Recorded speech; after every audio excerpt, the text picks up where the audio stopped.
Gak cuma buat bacaan dan hiburan aja, tapi siapa yang nyangka kalau komik dan film animasi ternyata bisa nyelamatin kita dari virus. Jadi backgroundnya ini kan pada waktu itu memang COVID ya.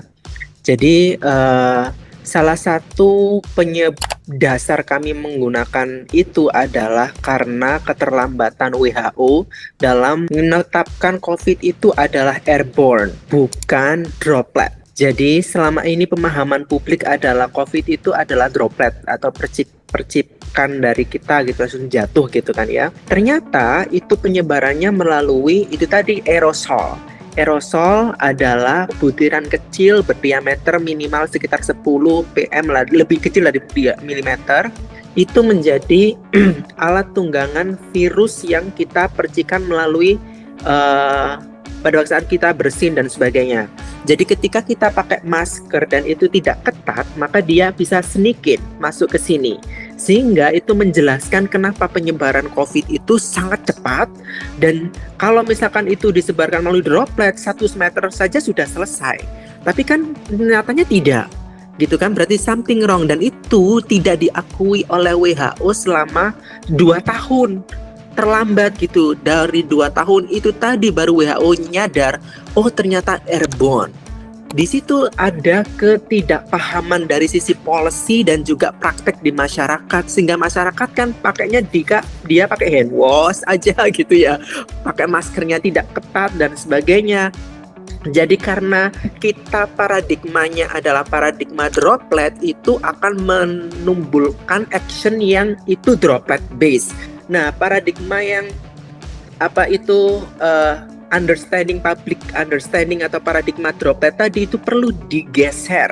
Padahal ke depan kita nggak tahu, mungkin akan ada COVID lagi atau mungkin ada influenza yang lain. Karena airborne itu kan bisa influenza, bisa COVID, bisa virus yang lain, SARS dan sebagainya. Lah untuk mengubah paradigma itu perlu adanya intervensi, perlu adanya sebuah media yang mentranslate scientific knowledge, ilmu sains yang ada di kita dapatkan di riset menjadi konsumsi yang enak untuk dibaca orang awam. Karena orang awam, tukang becak dan sebagainya itu tidak akan membaca jurnal gitu, tidak membaca jurnal, tidak membaca riset. Jadi kita mendesain sebuah media dan melakukan intervensi pilihan media mana yang paling efektif untuk mentranslate ilmu sains tadi, yang kita harus mengubah paradigmanya yang sangat kompleks yang berupa sains itu menjadi konsumsi masyarakat, dan itu adalah menggunakan media kreatif.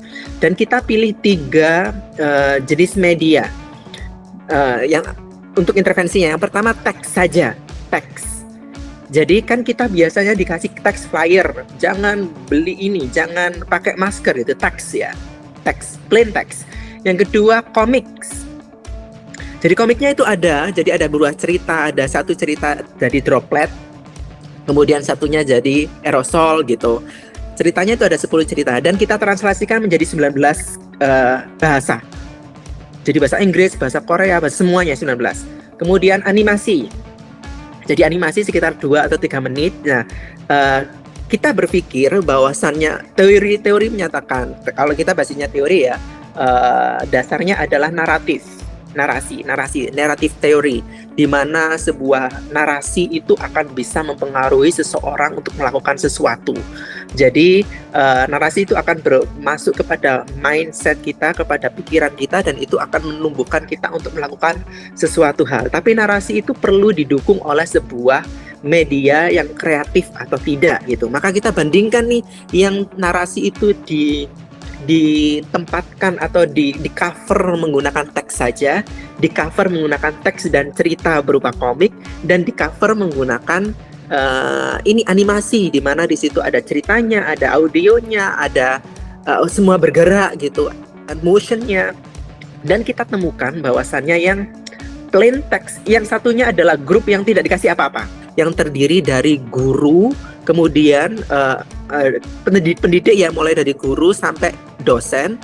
Kemudian grup yang kedua adalah tenaga kesehatan, dokter-dokter, dan juga sampai kepada perawat, satpam perawat semua di rumah sakit, personel, kemudian mahasiswa. Karena mahasiswa ini adalah nanti akan menjadi penerus ya. Dia juga menjadi agen-agen untuk tahu terkait dengan isu-isu terkini. Jadi harapannya nanti isu-isu ini itu bisa dibawa nanti ke depannya. Nah, jadi kita kan ada sekitar 3.127 partisipan dari 4 negara. Jadi Malaysia, Indonesia, Filipina, Taiwan. Dari negara Asia itu. Jadi 3.200 itu. Dan itu penelitiannya 2 tahun. 2 tahun untuk menelitinya. Jadi prosesnya kita 4 tahun ya. Meneliti 2 tahun, menulis artikelnya itu 1 tahun. Karena penelitian ini adalah melibatkan banyak negara, sehingga perlu juga ilmu-ilmu interdisiplin. Jadi banyak profesor, sekitar 12 profesor, termasuk juga kepala rumah sakit dan sebagainya. Termasuk saya di bidang pendidikan, bahasa, kemudian lingkungan, gitu-gitu. Nah, kembali ke tadi, dari ini kita temukan ternyata komik sama animasi itu works, semuanya bisa untuk meningkatkan paradigma, untuk meng-shift paradigma dan meningkatkan pengetahuan bahwasannya airborne itu ada gitu. Dua-duanya ini across countries, 4-empatnya works. Kemudian gender laki-laki dan perempuan works. Kemudian dari sisi guru, kemudian tenaga kesehatan dan juga masyarakat mahasiswa gitu kan ya, itu juga bisa. Jadi bisa dari sisi negara yang berbeda pun pakai 2 itu efektif. Dari sisi laki-laki perempuan pun efektif. Dari sisi profesinya yang berbeda, kan yang paling frontlinernya paling kena bisa itu pasti keperawatan dan juga pendidikan. Ya, pendidikan mahasiswa itu. Jadi 3 itu works, jadi by profesi, by gender, by occupation ya, profesi, gender dan juga countries. Karena kan setiap negara punya culture-nya masing-masing ya. Kita kan open culture-nya, bukan tight seperti Taiwan. Tapi pada saat berlaku kepada yang variabel kedua, yaitu willingness, pengen untuk mengaplikasikan precautionary measures namanya, yaitu measures untuk mitigasinya. Nah, kita temukan bahwasannya ini bervariasi. Yang willingness-nya itu bervariasi. Jadi dari sisi gender kita temukan laki-laki tidak efektif. Tapi kalau yang perempuan itu jauh bisa lebih efektif, dan animasi yang mendominasi daripada semuanya itu animasi yang mendominasi. Dan ini kita pahami bahwasannya dari riset-risetnya memang perempuan itu dia punya kecenderungan untuk dia terkait dengan isu-isu berkaitan dengan masyarakat itu dia lebih dekat. Dan itu ternyata kita temukan bahwasannya berarti nanti kalau kita temukan animasi itu works untuk yang perempuan tapi tidak laki-laki, maka personel pemerintah ini yang bagian kesehatan dan WHO kalau mau misalkan ke depannya ada bencana seperti ini lagi, airborne dan sebagainya, berarti gerakno perempuan ini. Gerakan perempuan ini kemudian bisa menjadi, perempuan itu bisa akan menjadi pelopor untuk keluarganya, karena kan pasti akan keluarganya dulu, terus habis itu baru ke masyarakat. Dan itu adalah by gender ya. Kemudian yang kedua by countries. By countries itu berbeda-beda, jadi berbeda-beda, tapi pada umumnya animation works.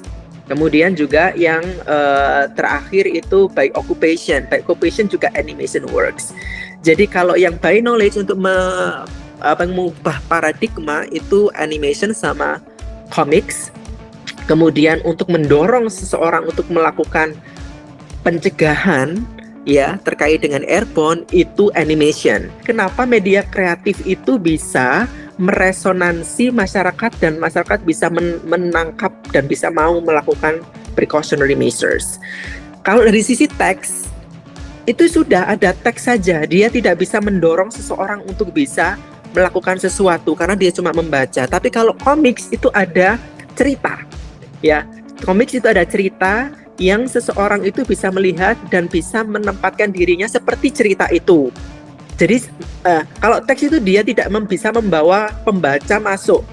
Tapi kalau comics itu kan ada gambar dan juga teksnya.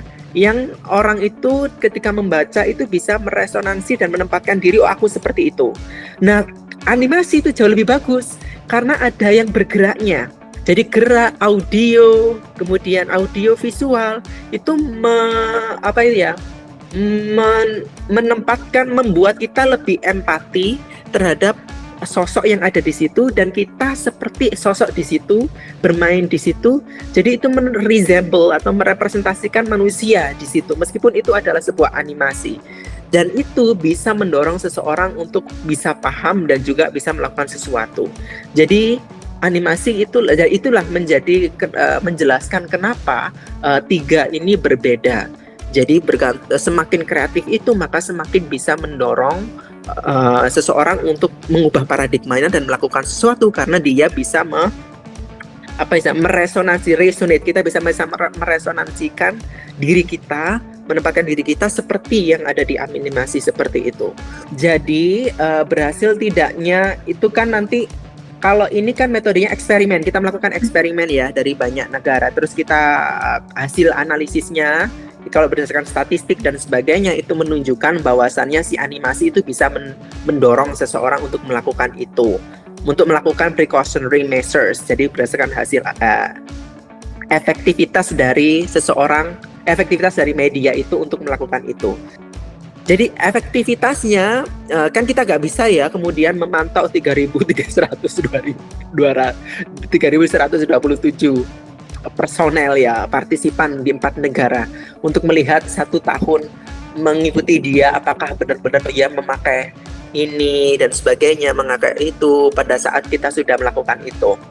Yang kita tahu adalah kita lihat dulu praktisisnya mereka.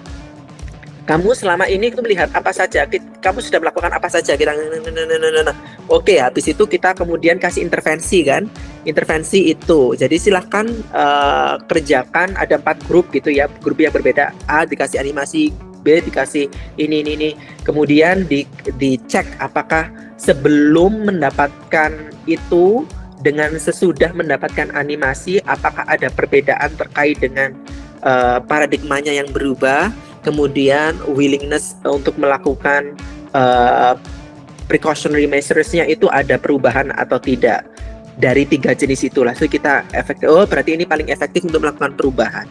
Tapi untuk mengecek apakah itu di dunia nyata dilakukan, ya perlu adanya kualitatif, studi kualitatif. Begitu. Kalau di dalam teori empirical eco-criticism, jadi kritik empiris ya. Jadi bagaimana itu, sekarang ada riset-riset banyak itu terkait dengan dampak film, dampak lagu, dampak musik atau dampak film ya khususnya terhadap climate change ya, terhadap persepsi seseorang dan melakukan pendorong seseorang melakukan mitigasi terhadap perubahan iklim. Baguslah, pertanyaan yang bagus Mas. Jadi film bisa, karena film itu malah jauh lebih bisa diintervensikan dari orang yang masuk ke bioskop, kemudian nonton film, dan orang yang keluar bioskop. Pemerintah dan juga khususnya di dinas-dinas kesehatan akan tahu nih kalau akan terjadi sebuah fenomena pandemi melalui udara, misalkan entah itu SARS atau apa kira-kira, maka dia bisa melakukan intervensi publik ini harus diapain gitu loh, untuk siap-siap gitu. Informasinya harus melalui channel apa? Apakah harus iklan di TV? Apakah di SMS-in 1 persatu? Itu ada studi sebelumnya, itu di SMS-in 1 persatu gitu. Ada yang melalui iklan di TV, tapi kan tidak semua orang akan lihat TV dan sebagainya gitu kan ya. Jadi dan iklannya juga kalau di TV kan sudah hilang gitu. Jadi ini dia bisa bertahan itu yang untuk yang animasi dan sebagainya. Ini juga bisa menjadi media pembelajaran di sekolah-sekolah, itu bisa menjadi media ajar untuk mitigasi dini. Jadi kurikulum di sekolah untuk memberikan kesehatan itu juga bisa menggunakan, apalagi anak-anak ya, untuk menyiapkan anak-anak itu mitigasi dini, sehingga partisipan kita juga dari guru, sehingga guru itu dampaknya dari penelitian kita, guru mendapatkan ini audio, animasi dan juga komiknya untuk media ajar mereka. Jadi mereka ngajarkan ini di kelas gitu setelah penelitian ini. Jadi kita sebar ke 4.000 itu mereka jadi punya itu, sehingga diajarkan di kelas, nanti di kelas berarti anak-anak nanti ke depannya misalkan 30 tahun lagi ada lagi kita nggak tahu, anak-anak sudah tahu nih, oh caranya kayak gini.